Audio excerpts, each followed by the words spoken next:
wants to pick out herself and make sure it's bright and vibrant so everybody knows exactly what it is.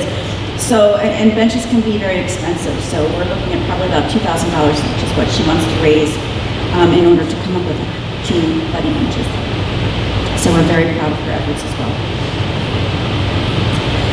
Let's see, our first early release day, we did an ALICE training. That is kind of a new way of thinking as far as an active shooter on campus. Typically, we've always been trained to close the doors, lock them, pull down the blinds, turn the lights off and hide, and that philosophy is changing. Typically, when there's an active shooter on campus, if there is ever one, the thought now is to try to respond, try to fight back, if you will. I probably shouldn't say fight back, try to counter. And we learned different ways of countering an active shooter on campus. We tethered the door, we barricaded, we tried to, what's it called again, Mr. Brown, the OODA loop? OODA loop. Trying to get their train of focus thrown off so that it gives you more time to survive, basically, until the responders come. Typically, responders come within 3 to 4 minutes here in Cape Coral, but we've seen research that shows that an active shooter on campus usually don't have that long before there's an injury that's taking place. So it's very informative. It was very hands-on. I encourage all the charter schools to do something similar. It's quite an eye-opener, and I think the teachers, I heard some comments that it was one of the best trainings we've ever had up to this point. Let's see, Boosterthon is coming up October 10th. We're getting ready for a kickoff. Oasis Elementary just did their Boosterthon, and they had great results.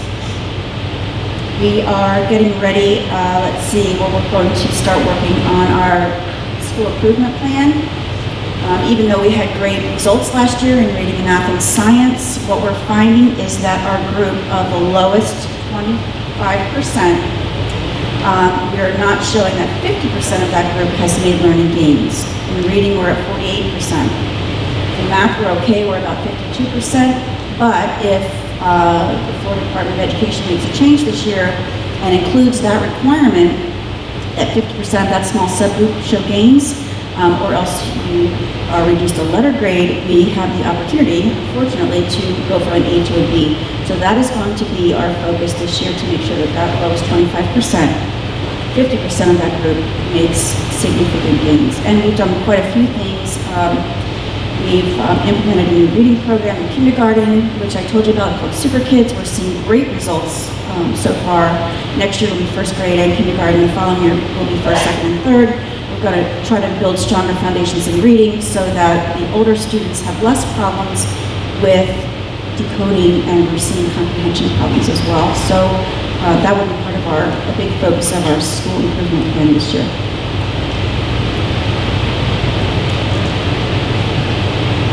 Okay, I think that's all I have.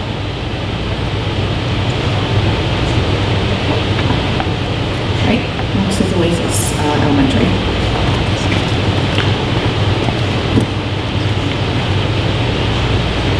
Good morning, everybody. Donnie Hopper, principal at Oasis. I love saying that. I'm so proud to be here. If you don't know, we have an amazing system, and having been in Lee County for 18 years, I get to do the comparison. You guys are doing a great job. The people in this room are doing an amazing job, and every day I just am thankful to be a part of the system and part of where we're going in the years to come. So let me tell you a few things. You've heard about a couple. Thanks, Mr. Stevenson, for kicking off the fun run. The Boosterthon is probably the biggest fundraiser we've had in a number of years at Oasis Elementary. I think Krista McAuliffe's been doing it for okay, this will be your second year, but it was really successful there last year. I think our PTO saw that and they took off on the idea, and we supported it. The teachers, our support staff did an amazing job because it's pretty time intensive, but for the right reason. Lots of character education built into the program, and because of family support, we were able to raise, it's going to be over $35,000 for Oasis Elementary. So we appreciate the family support, the teacher support, the staff, and of course our PTO, who did a lot of work with that. And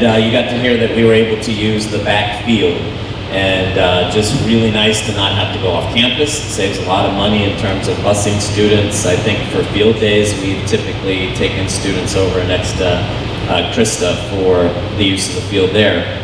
We can go right out back now and have everything on site. So we appreciate the fact that we have the field. I did a couple Meet the Principal nights where I invited all parents in to just come into the cafeteria and ask questions. I gave them a little bit of information, kind of what Jackie just shared about our student success and some of the gaps we have in student learning. Talked to them about that, and then they could ask any question that they wanted to. We did that a couple weeks after school had started so they could get an idea of what I was about. They could live through some of the changes and then bring all of their questions and concerns. And they did, and we worked through those, but very positive and a really good turnout for those. We've had our curriculum nights for all grade levels. We've had a PTO meeting. We've had a spaghetti dinner. We have written our school improvement plan under our school advisory council, so we have our goals in place for this year. And as Jackie mentioned too, we're in the same position, maybe a little deeper position of our students who are struggling. So it's an interesting thing that oftentimes in schools we take care of our gifted learners and our highest achieving kids. We have accelerated classes in 1st grade through 5th grade at Oasis. We need to do the same for our students who are struggling. I'm not quite sure why we don't, but we will, and at Oasis we start Monday in grades 3rd, 4th, and 5th. I think we're looking at Monday, is that right, Ms. Brock? Within the next couple of weeks. It takes some time to gather all the data, make sure we are intervening properly, but we will have a laser-focused approach to the students who need the most support in reading first. We'll be looking at math as well, but reading's going to be what we tackle first. Instead of the typical approach of pulling kids out. You take a student, 2 students, 3 students out for 10 minutes, 15 minutes, 20 minutes, 30 minutes. Here and there, they're missing content when you take them out of the classroom. This will be all 25 students in one room with a certified teacher, with a second certified teacher, and with a paraprofessional. 3 adults who have worked around kids for many years, able to work on their reading ability, their comprehension, their fluency. That will start really soon at Oasis. We're excited about that, and it will get us to that next level where we need to be with students. And it has nothing to do with the test. We've heard that issue of you're just doing this because of the FSA and school grade. Well, that comes naturally. It's about kids who need more support. It doesn't matter what the test is. It doesn't matter if they grade schools. If you see kids who are struggling, we're here to help them. So it's an intervention to make sure they get the best education possible. Last night, was able to attend a reception at Broadway Palm for our Keep Lee County Beautiful calendar winners. And Oasis, the entire, actually Krista and Oasis Middle, Elementary and high school were well represented. We had lots of artwork on display. We had 2 winners from the elementary school. Challen and Suzanne were recognized, and their drawings will actually be in the calendar for the 2017 calendar. So we were proud of them. And again, look forward to today and our strategic planning. Thanks for your support. Thanks to Mr. Stevenson, always coming out to our events to show support as well. Thank you. Thank you. That was a good hire, Nelson. Seriously. All right, next we have Oasis. Good morning, Keith Graham, Principal of Oasis Middle School. Lots of things going on as well at the middle school. I want to thank, as Mr. Stevenson talked about, the students and the teachers from the Cape Coral Technology College that came in and taught laparoscopic surgery techniques, orthopedic, surgical instruments, and a little bit of emergency room duties and procedures that they're responsible for to our science, health, engineering, and career classes.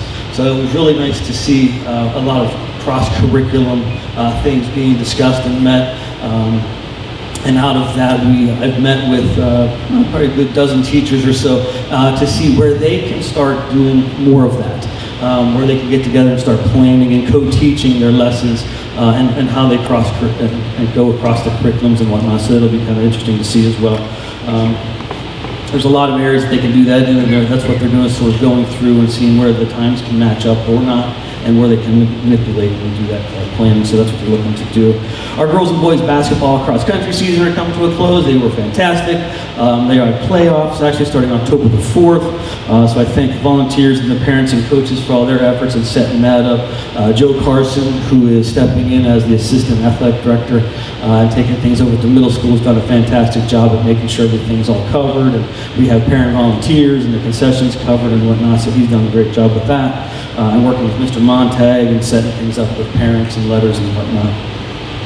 We have a Schoology parent workshop this Thursday evening. When we pull parents in who have questions or may need some help with understanding Schoology and how to access their students' pages and whatnot, but we'll cover it from teacher side, from the parent side, from the student side, and then use some time too to answer any questions they may have about anything else that's going on or coming in the school. In October coming up, we have our fall book fair coming up the week of the 10th. We have our parent night for that on the 11th. We're looking to send 2 teachers to Branson, Missouri to attend a STEM conference and pick up some more professional development in those areas to come back and share with us. Our student council is doing a great job. They're going through their student government elective processes to see what who's going to end up with what. They're looking to host a dance. We're going to do this in the gymnasium. It'll be the first time. We're going to do a sock hop. We're looking to save that floor as much as we can. They did a great job this summer in covering that up and putting some new paint down. So we're going to do that for the first time in the evening. We're going to see how it goes. We have a lot of volunteers already and a lot of teachers that are looking to help us out cover the room, so it'll be interesting to see how that goes. But the kids are pretty much in charge, and they're doing a great job at setting it up and selling tickets and whatnot and getting the message out there. We also have Red Ribbon Week coming up, drug and alcohol awareness, as well as October is Cancer Awareness Month. So we're looking to do some more fundraising for that. Mrs. Collins is going to be working towards the breast cancer awareness push, as well as just overall cancer awareness. I think that's about it for me. Oh, yeah. Good morning. I want to apologize because my voice is fighting something.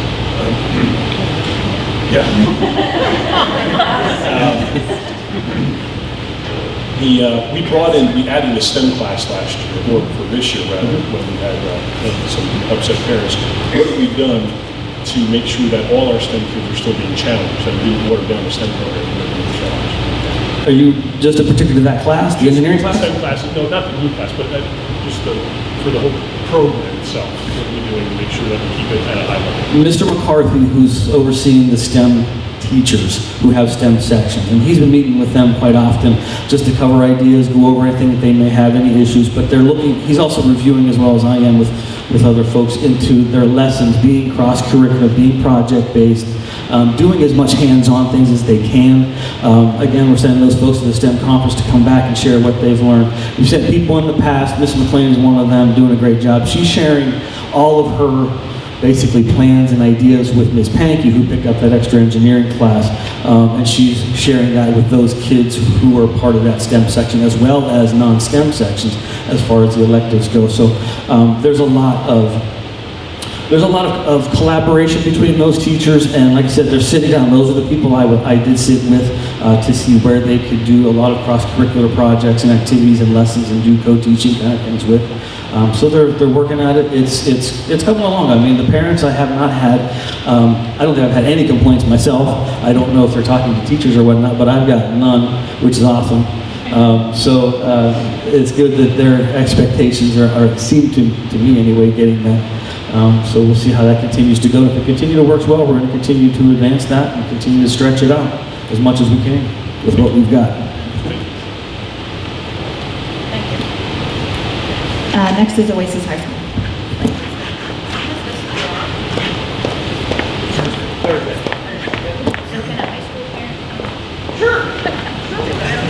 The question was, is it Schoology? Schoolology? Meaning? Because my high school is not going to do this. 6:30 in our cafeteria. 6:30 in the cafeteria. So we also had a Schoology training. It was a couple weeks ago. And we had probably 10 or 12 parents that attended. We said we probably need to follow up with a session now that grading is happening and we're more into the school season, and they're asking more questions. So to engage our parents, maybe follow up with a session for them as well, and just how to log in on that particular site. It's being well received. It's anytime that you implement anything new, there are going to be hurdles and challenges, and some of those are easy fixes. Some of them take us a little time to process through and figure out what is the best way. Probably, admittedly, one of the biggest mistakes that I made was being hesitant on putting the grades in the grade book in Schoology, just because we had transitioned to Focus, which was new for parents last year, and trying to roll out something else that was new seemed a bit of a challenge, and so I was a little hesitant to implement. And what I'm hearing is the middle school parents love the gradebook feature, and they love seeing what it is that they're seeing in Schoology. And so we may make that transition sooner than we anticipated. The requirement for the district is that we put in one final grade for each 9 weeks, and so the teachers can transpose that pretty easily from Schoology into Focus. So we may be looking to make that shift a little sooner. My intent was to kind of have a few teachers pilot it for the year, but it seems like that may be harder to overcome than just fully implementing it. So we're in the discussion stages of if we want to move forward with actually putting all the grades in Schoology, and if so, when, and the communication with the parents on that. So more to come. I do want to extend a thank you to all of you who supported our Legion of Valor. I know several emails were sent. Several of you were in attendance for that event. It was a very nice ceremony. Colonel Edkins and Sergeant Smith did a wonderful job of planning that day, and it just, I think, exemplified what OASIS stands for as a school. It was one student that was represented, but I cannot speak to how proud I was of the rest of the students. We had 735 students in the gym that morning, and not an ounce of disrespect. In fact, it was just the opposite. It was full respect, full participation, watching, and a lot of the students expressed appreciation for being able to attend.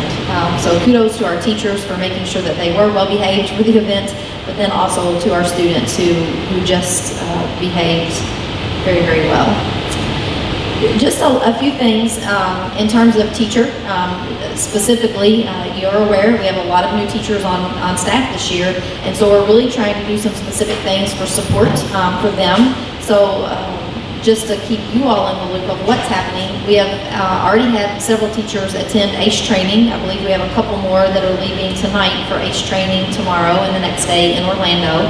Some of the trainings have gotten canceled, so that's been a little bit of a frustration, but we're dependent on them to offer those, and once they're offered, we'll get our teachers there. Those that have attended have come back feeling, I think, much more confident about what they were doing, and they were very much reassured by what we were already kind of communicating to them and supporting them with. It just reassured them that we are on the right path with most of our ACE classes. Another big emphasis this year, and you're hopefully going to get to interact with most of our teacher leaders. Those were the teachers who actually applied to be on our teacher leadership team last year. Those are the folks that are actually here today from the high school. So I hope that you'll engage with them in some conversation. But much of what we have really focused on at the beginning of this year, as you've heard the other principals say, is the engagement piece. Getting students engaged in the environment, engaged in the conversations that are happening in class, and doing learning. And being a part of that, as opposed to the compliance checklist method of sitting and getting and then regurgitating for a test. That is really, for lack of a better